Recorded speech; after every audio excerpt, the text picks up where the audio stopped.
Reiner. Welcome back to another edition of the FutureProof Advisor podcast. So happy to have you here. Just because we've gotten so many questions in, we're really going to jump right into the questions today. And I'm not going to lead in, but I will lead in with more things in future podcast episodes. But as just a kind of a plug, because these questions have been so good, I have now partnered up with the FPA to do office hours once a month with the FPA, all around your questions regarding AI, as I am helping them with the FPAI authority. That's what they've deemed me.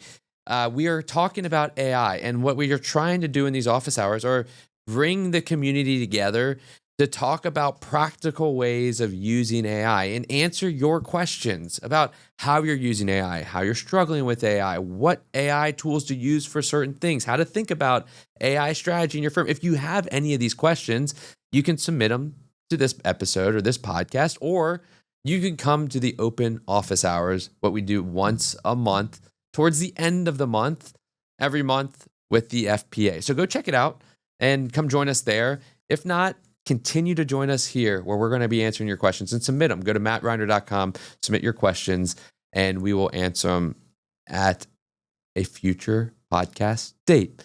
With that, Shannon, she is the host, co-host, the question reader, the person that decides whether your question gets in or not. I'm just kidding. I'm not making her the bad guy, but she is the one that helps me out. So Shannon, welcome back. We've got some really good questions this week. I'm really excited about it. So why don't we just kick it off? Let's do it, Matt. Thank you for having me again. Let's jump right into this first one from Brian in Minneapolis. Brian asked you, Matt, this one is a short one for you. We are busy all the time. I mean, slammed. But I'm not convinced we're actually better.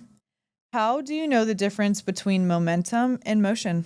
Yeah, this is a really hard thing to see. This is a very tough, it's a dilemma, right? And especially when we are trying to find like trends and guides and like determine, do we, and time is valuable and sparse, right? So we're determining whether we should put time towards this or not. Is it making an impact? And like, we're in this world where ROI is such an important thing that we're like, well, if we're not getting ROI on this right now, then like I should stop doing it. And I think that's where Brian is coming from with this question. And I think there's a difference here, right? Momentum moves something forward where motion just moves. And how I talk about that is momentum creates impact. Motion creates checked boxes on a task list. Those are different, right?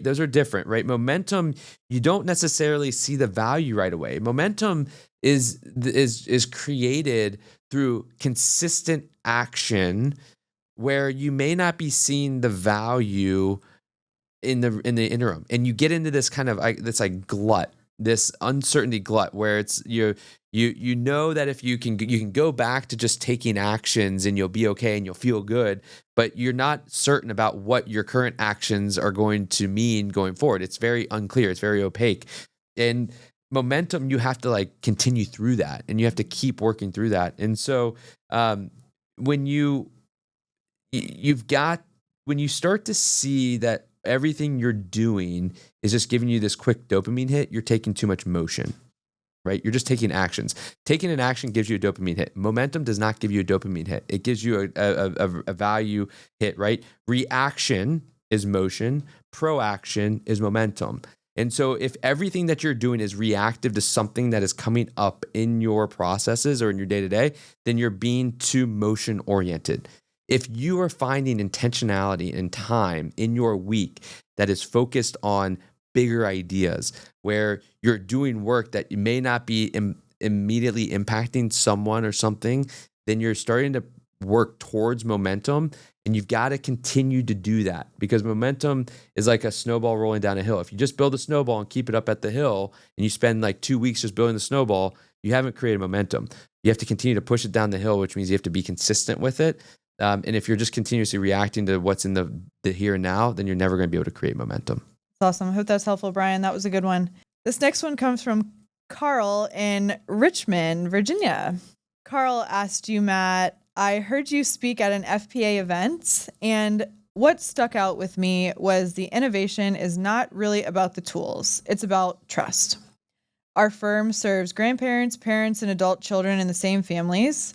Our generation wants a phone call, one wants an email, and one wonders why everything isn't instant. How do you modernize the client experience without losing the family feels? Yeah, innovation. And Carl, this is a really good one. And I do remember this FPA event and this conversation that we had. Innovation breeds trust. Innovation, and innovation, the tools help to establish and deepen the trust. And I think that the question that is always needs to be asked is, does using this tool, or does adopting this tool, or does it, as you know, buying this tool, or does this new process, does this change make clients feel more known or less known? And I think that with every technology that we use, the whole goal is to organize information to allow us to be better for the end client. That is the ultimate aspect. And so when you think about what breeds trust, it's what I've talked about. And I'm beating a dead horse here. It's like you have to have consistency, you have to have reliability, you have to have credibility. If the tool and the innovation, because it doesn't have to just be technology, it could be innovating the way you do a process. It could be innovating the way that you run a meeting. It could be innovating the way that your leadership team thinks about strategic planning. Like, those don't require technology necessarily. And I think that needs to be also very well known and documented, is that if everything that you're doing helps to deliver and breed trust more effectively for more people, then you're doing it the right way. And how you now do this across multi-generations is that, yes, now technology can help you with that, right? Technology can help you be more consistent, can help you deliver information more in the right way that different generations want, can tailor the information to be spoken in a way that is more related to them. And so what I always think about on this is like, and I think that this is like a segmentation opportunity for firms, is, now technology allows you to say like, hey, grandma likes a phone, likes in person, father likes a phone call, and grandson likes a text message. And now if you've innovated how you use your CRM, then you can have that all documented. And then if you created the tech integration, which is part of the leverage pillar of the FutureProof Advisor method, then you can integrate that. And whenever you need to communicate with grandson or grandfather, the technology can automate that. It can go through potentially AI and create the terminology of what they like and how they respond to emails. Like, that is innovation, but that is breeding trust. And so you can see, like, you can go as simple as just like having it documented in your CRM, or you can go as crazy as I was just going down this path of like having it all feed through processes and algorithms and using all these different things. But that to me isn't driven by the technology. That to me is driven by the outcome that you want, which is a better client experience for everybody and a more unique client experience. Let that outcome be the kind of the thing that's on the pedestal, and then use technology to deliver to that outcome. This next one comes in from Marcus in Dallas, Texas. Marcus asked you, Matt, we're working on a how we use AI document for clients. And I'll be honest, I'm worried we're going to make it sound like a legal disclosure instead of a trust building conversation. What actually belongs in that document? And maybe just as important, what should we leave out? Yeah, Marcus, this is a good question. And I think that we as humans work on a pendulum, right? I've talked about it before. And with this AI, this comes from the AI Wealth brief of like how we need to get in front and talking to our clients more, is that we think that like, all right, now our clients want to talk to us, and now we got to tell them everything. And before we're telling them nothing. And now, like, there is a middle ground. There is a middle ground that you can find. And so, we've got to be cautious of like, we need to keep that in mind. But here's the real funny thing about this is like, you can use AI to help you write this. And I think that people are like, well, no. I don't want to use AI to write this. Like, that's inauthentic. It's not right, et cetera, whatever it may be. But use AI to help you. And how I tend to use AI to help me with something like this is, and I'll give you some ideas on how to use it, and I'll give you some ideas of how to format it, is I go and I use a tool called WhisperFlow, WISPR. It doesn't have the E. And it allows me to do voice dictation. It does a lot better than a lot of the voice dictation inside of the tools, like inside of Claude or inside of ChatGPT. And what I would do in this situation is I would go and say, I would just put that on in my car on my way home. And this is how I send you notes over time, right? I'd put it on in my car on my way home, and I would just do a brain dump. And I would just talk for 5 or 6 minutes and say, this is how I use AI here. This is how we're using AI. We think that this is the value of it. And then at the beginning of that prompt, after you paste that into the agent or into the LLM, say, I'm building out an XYZ document. This is how I want it to feel. This is the brand guidelines, and I'm building this out for clients, but I don't want it to be overly technical. I want it to show the value towards them in their view, in their eyes, and let AI try to build that for you. And if you want to make it even more design friendly, then go to claude.ai/design and use Claude Design and have it help you build a one pager. And that is how you then can see it and tweak it and get everything out and then refine it for how the client wants it. And the final point to think about, like if you want to think about how to lay this out, in a more elegant way, or like how to determine what to include and what not to include, show the client what the client process looks like. Hey, you come in, like here's the client process. You come in for an initial meeting, and then you sign up, and then we have a planning meeting, and then we have a tax plan meeting, and then we meet on a quarterly basis. And here's how every meeting is set up, and you create like this circle chart. Like you show the process of what their journey of working with you looks like, and you can take that, and that's like a great one pager just to have as a sales tool. But then you take that and then you overlay how we make this even better for you relative to other firms because we leverage AI. And then talk on each of those into an LLM and have an LLM evolve that document. So now you can share a document with them and say, hey, here is the one document of how we work. And here, by the way, just wanted to share with you how we use AI to make this process even more elevated for you. Whether it's quicker elevation, more trust, deeper, whatever it may be, this is how we use it. That's awesome.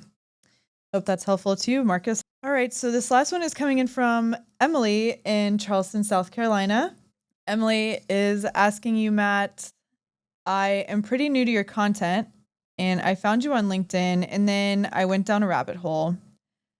I'm at a small firm in Charleston, and we've grown almost entirely through relationships. That's a wonderful thing, but it can also make you a little too comfortable.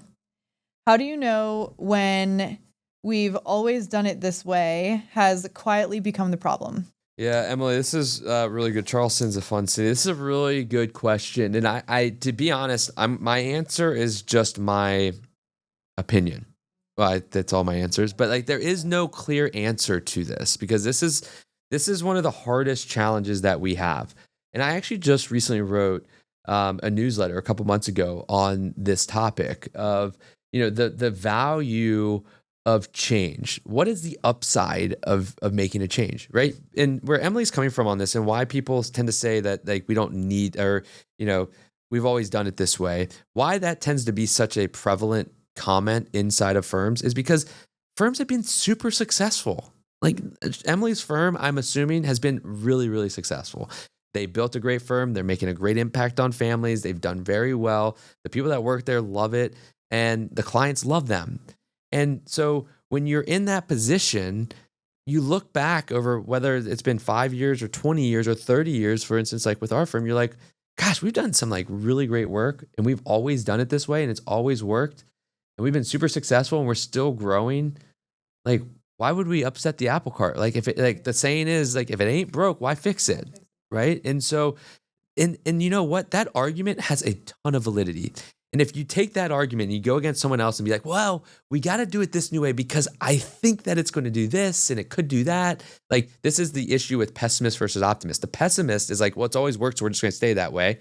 Has all the data, has all the historical track record. The optimist is saying like, believe in me. Like, let's hope that it's there. And like believing in something that is uncertain is like hard to get people wrapped around when you have certainty against you, right?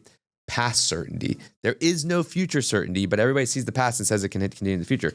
And so, that's the root challenge here, is that it's hard, and the scales are not in your favor of making the change, because then you have to go through that glut of, well, there's going to be this whole uncertain time. Like, we're going to get in this period of time where we're going to do actions, and we're going to be so uncertain if we're going to get to the point of where we're making as much revenue or it's making as much impact. And nobody wants to do that, because then they're going to still be doing the old way. It becomes complex. And so I think that the answer is, Emily, I think that the clearest signal is that you're likely already doing this. Every firm is. If any new idea comes to the table and everybody shoots it down, that says, well, we've always done it this way, or that's too hard, or our clients aren't going to like it because they've always liked the way that we've done it and they've always appreciated it, then you're in that rut. And I think that the solution for this is you can't change people. You can make people more aware of themselves and their challenges and their defaults and everything of that nature, but you can't change them. Is that you have to change the architecture of how decisions are made. And what I mean by that, and I actually just talked to our new hires recently about this, is that you have to separate exploit and explore. New ideas falls into explore. How we work right now is exploit. Exploit is what keeps us comfortable. Exploit should be separate from explore. The moment you bring people that are doing the exploitation work, not in a bad way, but exploit work, and you ask them to go explore, you now are asking them to take their 100% of resources and divide it between something that is certain and something that is uncertain. So the question is where are they going to put their time? When push comes to shove and there's fires going on, where are they going to put their resources? To the certain of exploiting of what needs to be done. And so you never get into explore. And so the way that you do that is you have to separate it. You have to have dedicated people that are on exploit, and you have to have special people or a dedicated team that are on explore. And if you only have like 3 or 4 people on your team, then you say that 2 people on your team that are really interested in exploring and doing that, then they have to be compensated and focused on X% of their time on explore and building those things. And leadership has to give them autonomy to go and explore. That's the way you get over this, because otherwise it's just human nature. It's not people are like, don't want to innovate. They don't want to be better. They don't want to deliver unique value. They don't want to increase the everything that can be done from innovation. They do.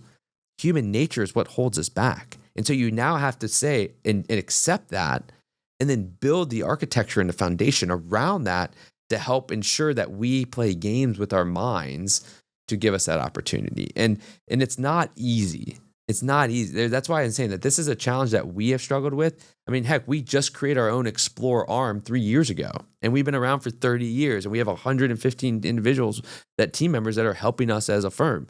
But I think that you can apply that to small firms. And now knowing what I know now, how I would apply it is I would have to separate the two. We always tried to combine it, and we fell in that same trap for so long as Emily's fallen into. And so that's how I would solve that for Emily Charleston.